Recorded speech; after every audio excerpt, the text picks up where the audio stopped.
আজকে রেসিপি হলো গাজরের হালুয়া।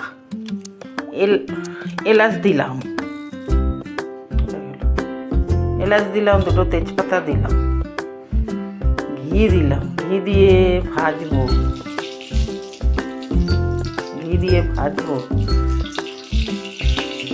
দিয়ে গাজরগুলো ভাজবো, ভেজে তারপরে ভাজতে থাকি।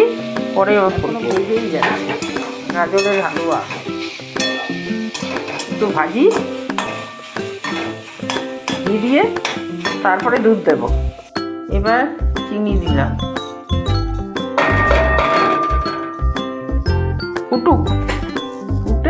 ফুটে চিনি দিলাম।